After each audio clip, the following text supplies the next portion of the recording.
Hello friends, আজ আমি chicken curry করেছি। তো চিকেন কারি করতে কী কী উপকরণ লেগেছে, আমার চিকেন কারি করতে ভীষণই অল্প উপকরণ লেগেছে, অল্প সময়ে অল্প মশলায় অতি সহজেই করে নিয়েছি। কারণ আজকে আমার সকালবেলা থেকে একদম শরীরটা ভালো ছিল না, তো দাঁড়ানোর মতন অবস্থাও ছিল না, তাই দেখুন কত অল্প সময়ে চিকেনটা করেছি। চিকেনটা ধুয়ে ম্যারিনেট করেছিলাম নুন হলুদ দিয়ে, তারপর আমি আদা রসুন ঝাল পেঁয়াজ পেস্ট করে দিয়ে দিয়েছি নুন হলুদ ধনের গুঁড়ো জিরের গুঁড়ো দিয়ে যা যা মশলা লাগে ভাজা মশলা গরম মশলা আর লেবুর রস দিয়ে ম্যারিনেট করে নিয়ে তারপরে আর সর্ষের তেল মাখিয়ে দিয়ে দিয়েছি হাত মাখা করে প্যানের পরে দিয়ে একটুখানি কষিয়ে তারপরে আমি অল্প একটু জল দিয়ে ঢেকে দিয়ে ধিমি আঁচ করে দিয়েছি।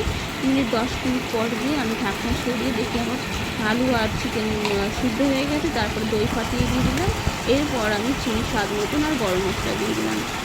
এত ভালো লেগেছে, এত অল্প সময়, মশলাও কম দিয়েছি, একটা কাঁচা লঙ্কা কয়েকটা রসুন আর একটুখানি আদা আর একটা টমেটো। এত ভালো লেগেছে খেতে, দারুণ টেস্ট হয়েছে। ভালো লাগলে অবশ্যই লাইক কমেন্ট শেয়ার করে সাবস্ক্রাইব করে